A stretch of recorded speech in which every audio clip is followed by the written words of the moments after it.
ನನಗೂ ಫ್ರೀ ನಿನಗೂ ಫ್ರೀ ಅಂತ ಹೇಳ್ತಾನೆ ಅಧಿಕಾರಕ್ಕೆ ಬಂದ ಕಾಂಗ್ರೆಸ್ ಸರ್ಕಾರ ಈಗ ಅನ್ನಭಾಗ್ಯ ಗ್ಯಾರಂಟಿ ಯೋಜನೆಗೆ ಮೇಜರ್ ಸರ್ಜರಿ ಮಾಡಲು ಸಜ್ಜಾಗ್ತಿದೆ. ಸದ್ಯ ಗ್ಯಾರಂಟಿ ವಿಚಾರದಲ್ಲಿ ಈಗ ಅರ್ಹ ಅನರ್ಹ ಅನ್ನುವಂತ ಪದಗಳು ಕೇಳಿ ಬರ್ತಾ ಇದೆ. ಬಡವರಿಗಾಗಿ ಮಾಡಿದಂತ ಯೋಜನೆಗಳು ಅನರ್ಹರ ಪಾಲಾಗ್ತಿರೋದನ್ನ ತಪ್ಪಿಸೋದಕ್ಕೆ ಸರ್ಕಾರ ಈಗ ಆಪರೇಷನ್ ಬಿಪಿಎಲ್ ಅನ್ನ ಶುರು ಮಾಡಿದೆ. ಏನಿದು ಆಪರೇಷನ್ ಬಿಪಿಎಲ್ ಅಂತೀರಾ? ಇದರಿಂದ ಆಗುವಂತ ಪ್ರಯೋಜನಗಳು ಏನು ಅನ್ನೋದಾದ್ರೆ ಈ ವರದಿ ನೋಡಿ.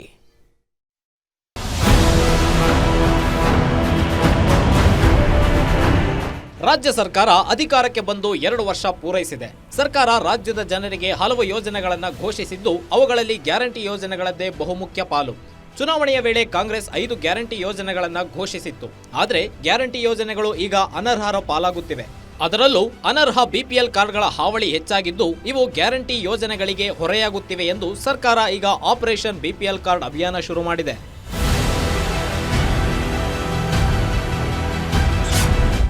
ರಾಜ್ಯ ಸರ್ಕಾರದ ಅಂಕಿಅಂಶಗಳು ಹೇಳುವ ಪ್ರಕಾರ ರಾಜ್ಯದಲ್ಲಿ 80% 90% ಬಿಪಿಎಲ್ ಕಾರ್ಡ್ಗಳನ್ನು ನೀಡಲಾಗಿದೆ. ಕೇಂದ್ರದ ಅಭಿವೃದ್ಧಿ ಮಾನದಂಡದ ಪ್ರಕಾರ 60% ಮಾತ್ರ ಬಿಪಿಎಲ್ ಕಾರ್ಡ್ ಇರಬೇಕು. ಬಡವರನ್ನ ಬಿಟ್ಟು ಬಡತನದ ರೇಖೆ ಮೇಲೆ ಇರುವವರಿಗೂ ಬಿಪಿಎಲ್ ಕಾರ್ಡ್ ಸಿಕ್ಕಿದೆ. ಹೀಗಾಗಿ ಅನರ್ಹ ಬಿಪಿಎಲ್ ಕಾರ್ಡ್ನಿಂದಾಗಿ ಗ್ಯಾರಂಟಿಗಳ ಮೇಲೆ ನೇರ ಹೊರೆಯಾಗುತ್ತಿದೆ. ಅನ್ನಭಾಗ್ಯ, ಅಕ್ಕಿ ಸೇರಿ ಗೃಹಜ್ಯೋತಿ ಹಾಗೂ ಗೃಹಲಕ್ಷ್ಮಿ ಮೇಲೂ ಎಫೆಕ್ಟ್ ಆಗುತ್ತಿದೆ. ಇಷ್ಟೆಲ್ಲ ಸಮಸ್ಯೆಗಳು ಸೃಷ್ಟಿಯಾದ ಕಾರಣ ಈಗ ಅನರ್ಹ ಬಿಪಿಎಲ್ ಕಾರ್ಡ್ ರದ್ದು ಮಾಡಲು ಸರ್ಕಾರ ಮುಂದಾಗಿದೆ. ಹಾಗಿದ್ರೆ ಅನರ್ಹ ಬಿಪಿಎಲ್ ಕಾರ್ಡ್ಗಳನ್ನ ಯಾವ ಮಾನದಂಡಗಳ ಆಧಾರದ ಮೇಲೆ ಗುರುತಿಸಲಾಗುತ್ತೆ ಅನ್ನೋದನ್ನ ನೋಡೋದಾದ್ರೆ, ತೆರಿಗೆ ಪಾವತಿ ಮಾಡುತ್ತಿರುವವರು ಬಿಪಿಎಲ್ ಕಾರ್ಡ್ ಹೊಂದಿದ್ರೆ, ಜಿಎಸ್ಟಿ ಪಾವತಿ ಮಾಡುವವರು ಬಿಪಿಎಲ್ ಕಾರ್ಡ್ ಇಟ್ಕೊಂಡಿದ್ರೆ ಅವರ ಬಿಪಿಎಲ್ ಕಾರ್ಡ್ ರದ್ದಾಗಲಿದೆ. ಸರ್ಕಾರಿ ನೌಕರರು ಬಿಪಿಎಲ್ ಕಾರ್ಡ್ ಪಡೆದಿದ್ದಲ್ಲಿ ಅವರ ಬಿಪಿಎಲ್ ಕಾರ್ಡ್ ಕೂಡ ರದ್ದಾಗಲಿದೆ. ಸಿಎಂ ಸೂಚನೆಯ ಮೇರೆಗೆ ಈಗಾಗಲೇ ಜಿಲ್ಲಾಧಿಕಾರಿಗಳು ಕ್ರಮಕ್ಕೆ ಮುಂದಾಗಿದ್ದು, ಆರ್ಥಿಕ ಹೊರೆ ತಪ್ಪಿಸುವ ನಿಟ್ಟಿನಲ್ಲಿ ಸರ್ಕಾರ ಈ ನಿರ್ಧಾರ ತೆಗೆದುಕೊಂಡಿದೆ.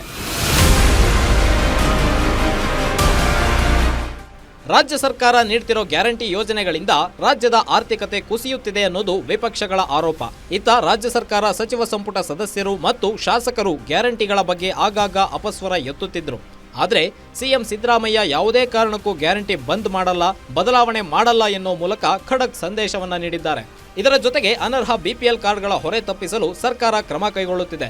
ಇದು ಎಷ್ಟರ ಮಟ್ಟಿಗೆ ಸಕ್ಸಸ್ ಆಗುತ್ತೆ, ನಿಜಕ್ಕೂ ಅರ್ಹರಿಗೆ ಸಿಗಬೇಕಾದ ಪಾಲು ಸಿಗುತ್ತಾ ಅನ್ನೋದನ್ನ ಕಾದ್ ನೋಡಬೇಕಿದೆ. Durgesh Naik, political bureau, Guarantee news.